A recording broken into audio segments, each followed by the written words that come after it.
নমস্কাৰ আপোনালোকক সকলোকে মোৰ অন্য এটা ভিডিঅ'লৈ স্বাগতম জনাইছোঁ আৰু এয়া আছোঁ লখিমপুৰত মাহীহঁতৰ ঘৰত আৰু আজি আমি ওলালোঁ এয়া বাইকত মানে যিহেতু মাহীহঁতৰ ঘৰৰ ওচৰতে আছে সোৱণশিৰি নদীখন তো তাৰ পৰা আমি মাজুলীলৈ যাম চুমদা মই মাটো আৰু বাবুটো আমি চাৰিটা যাম একচুৱেলি মাহী আৰু মহাও আহিব সিহঁতৰ যিহেতু এখন ফেৰীত আহিবৰ কাৰণে লেট হ'ল তো নেক্সট ফেৰীখনত সিহঁতি আহিম বুলি কৈছে মানে আমাক আগতেই মানে দুখনমান সত্ৰ ফুৰি ল'ব দিছে আৰু তাৰপিছত মাহী আৰু মহা আহিব আৰু এয়া ফেৰীখন গৈ আছে আৰু আমি এয়া পালোহি একচুৱেলি ইয়াৰ পৰা মানে 20 কিলোমিটাৰমান যাব লাগিব আমি মানে লোকেশ্যন চাই যাব লাগিব আৰু প্ৰথমতে চাগে আমি চামগুৰি সত্ৰ যাম আমি ক'ত গৈ আছোঁ লোকেশ্যন মাৰি পুৰা গৈ আছোঁ মাজুলী আৰু আমি বেয়া ৰাস্তা পাই এয়া চাওক এতিয়া ভাল ৰাস্তা পাইছোঁ কেনেকুৱা ধুনীয়া নাজাৰা ৱাও এতিয়া মজা লাগিছে ন প্ৰকৃতিৰ সৌন্দৰ্যৰ মাজত আমি গৈ আছোঁ এতিয়া বেয়া ৰাস্তা পাই এতিয়া ভাল ৰাস্তা পাইছোঁ একচুৱেলি মই হাই ছেকেণ্ডেৰী দিয়ে মাজুলী গৈছিলোঁ কিন্তু সেইটো টাইমত মানে 10 দিন আছিলোঁ যদিও মানে বিয়া খাব গৈছিলোঁ আৰু তেতিয়া মানে মাজুলী মানে চোৱা নহ'ল আৰু সত্ৰখিনি বিশেষ প্ৰব্লেমৰ কাৰণে চোৱা নহ'লে তো এয়া বাবুটোৰ লগত মই সেয়াই কথা পাতি গৈ আছোঁ দুটাই আমি পুৰা এতিয়া আমি মাজুলীত সোমালোঁ বাৰু অলপ টাইম হ'ল তাৰপিছত এতিয়া 11 কিলোমিটাৰমান আছে এয়া আমি প্ৰথমতে আহি পালোঁ চামগুৰি সত্ৰ যোনখন সত্ৰ মানে মুখাৰ কাৰণে বিখ্যাত মুখা শিল্পৰ সত্ৰ বুলিও কোৱা হয় তো তাৰপিছত এয়া হৈছে মেটেকাৰ বেগ হয় তো আমি ভালকৈ চালোঁ সেৱাও কৰিলোঁ তাৰপিছত ভাল লাগিলে কাৰণে দুটা ল'লোঁ বাৰু বাবুটো তাৰপিছত এইগৰাকীয়ে আমাক মানে বিশেষ কথা ক'লে সত্ৰখনৰ বিষয়ে দক্ষিণপাট সত্ৰ গৈ আছোঁ আৰু ৰাস্তাটো চাওক পুৰা এইখিনি কি বন বুলি কয় পাহৰি থাকিলোঁ নহয় কিবা এটা কয় নহয়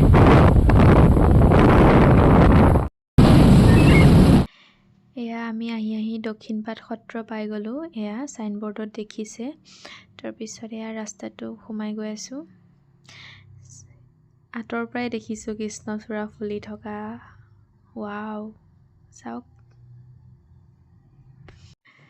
এয়া ভিতৰলৈ সোমাই গৈছোঁ আৰু চাওক গোটেই ৰঙা হৈ আছে পৰিৱেশটো আৰু গ্ৰীণ আৰু ৰেড পুৰা শান্তি লাগি গৈছে ভিতৰত সোমাওঁতে আপোনালোকে নিজে অনুভৱ কৰিব পাৰিছে চাগে ইমান চাফা ইমান ধুনীয়া ইমান শান্তি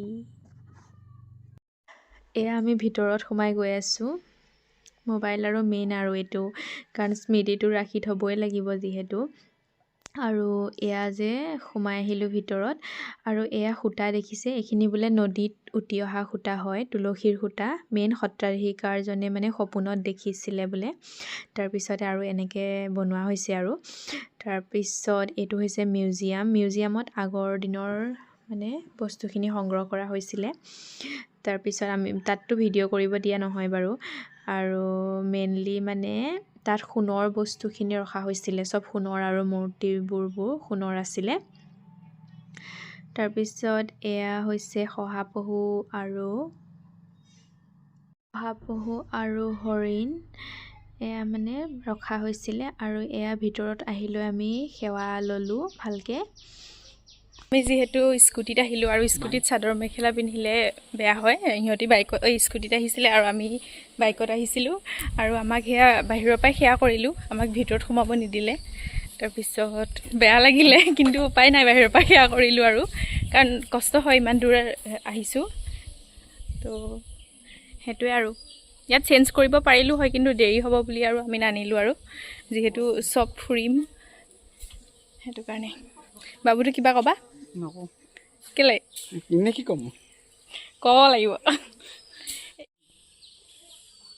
বেয়া ৰ'দ দিছে এতিয়া আৰু এতিয়া আমি গৈ আছোঁ নেক্সট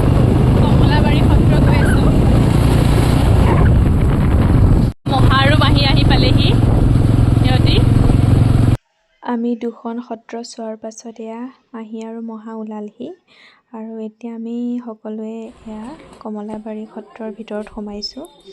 এয়া আপোনালোকে চাওক, এয়া হৈছে নামঘৰ ভাগ। আৰু তাৰপিছত এয়া দাদা এজনক লগ পালোঁ, মাটোৰ মানে লগৰজনীৰ দাদা হয়। দাদাজনে মানে কৈ আছিলে আৰু কথাবোৰ।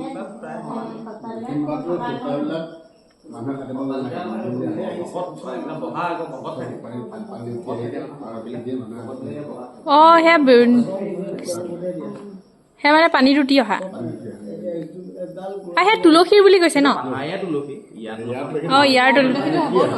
অঁ বাৰিষা হলে মানে মানুহক খুটা সলাব লগা মানে এইটো খুটাই নাই, তুলসী খুটাই আগতে মানে উটি আহে, বাৰিষাত উটি আহে, নদী কিনাৰত সপোন দেখুৱাই কৰি লৈ আহে। কোনে সপোন দেখে? অঁ সত্ৰাধিকাৰী। অঁ এই দুটা ন, এই ভিতৰৰ খুটা দুটা।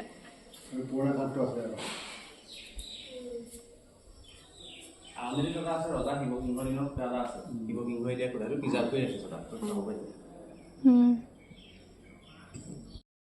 আৰু আপোনালোকেতো জানেই মাজুলীখন ৰাসৰ কাৰণে কিমান ফেমাছ হয়। আৰু এয়া দেখিছে কমলাবাৰী সত্ৰৰ এয়া ছাইডৰ পুখুৰীটোত মানে সঁচা সঁচিকৈ কৃষ্ণ উটি অহা এনেকুৱা ৰাস পাতে মানে, দাদাজনে এয়া কৈ আছিলে।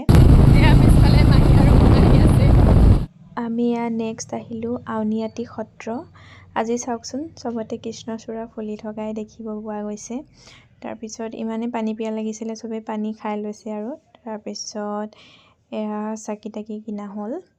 চাকি কিনি লৈ এয়া আউনীআটী সত্ৰ আমি দেখিছে। আউনীআটী সত্ৰলৈ আহি আছোঁ এতিয়া।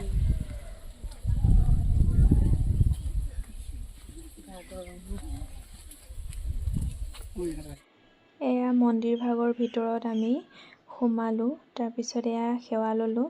ইয়াতে যিমানখিনি মূৰ্তি আছিলে সকলোবোৰ সোণৰে মূৰ্তি আছিলে। তাৰপিছত এয়াটো হৈছে পাহাৰী তুলসী খুটা, যোনটো এয়া ধুনীয়াকৈ প্ৰিজাৰ্ভ কৰি ৰাখিছে। মানে এইটো হৈছে চন্দ্ৰকান্তৰ সিংহৰ দিনতে যোনজন সত্ৰাধিকাৰ আছিলে, সেই সত্ৰাধিকাৰজনে মানে সপোনত দেখিছিলে, আৰু সপোনত দেখাৰ পাছত মানে ব্ৰহ্মপুত্ৰ নদীত এয়া উটি অহাৰ এই তেতিয়াৰ দিনৰে হয়। এয়া চাওকচোন, ভালকৈ ছাইনবোৰ্ডত লিখা আছে লাই খুটা বুলি। তাৰপিছত এয়া আমি সকলো চালোঁ। আমাৰ চাগে আৰু ঘূৰা নহ'ব, আৰু ইয়াতে আৰু বহুত কেইখনেই সত্ৰ আছে, যিহেতু আমি ঘূৰি যাব লাগিব, দেৰি হৈ গৈছে। তাৰপিছত সংগ্ৰহালয়ত আমি চালোঁ, কিন্তু ইয়াতেতো ভিডিঅ' কৰিব নিদিয়ে। তাৰপিছত এয়া মাহী আৰু মহাহঁতে ফটো উঠিলে। চাওকচোন, ৰাস্তাটো কিন্তু খুবেই ধুনীয়া ন? চাওঁ ওচৰৰ পৰা। তোমাক কোনে ক'লে 1400 বুলি? সিহঁতে কৈছে। অঁ ইয়াত কৈছে কিমান? চাওঁ 1400 টকা বিচনী আজিয়ে দেখিছোঁ মই। দি বনাইছে এইটো হেঙুল কয়। এটা কি কৰি থাকিব?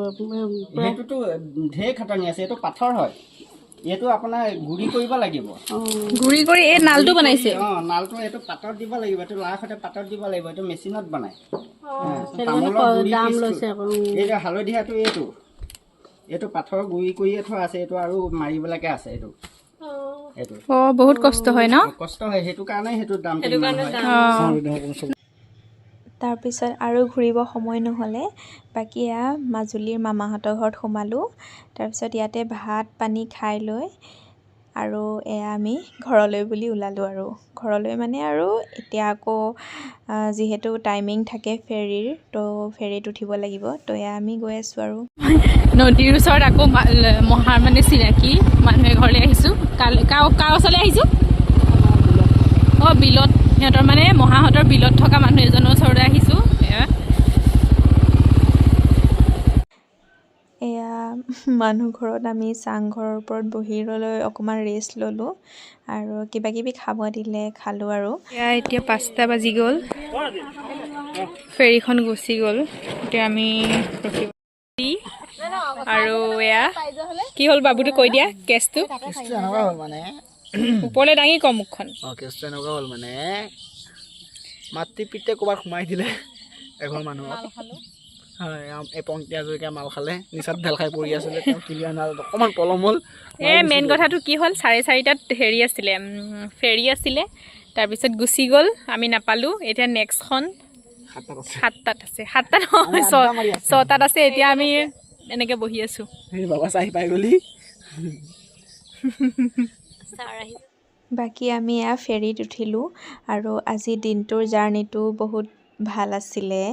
আৰু যিহেতু সত্ৰ আগত চোৱা নাছিলোঁ, ফাৰ্ষ্ট টাইম আছিলে, চালোঁ, বহুত ভাল লাগিলে।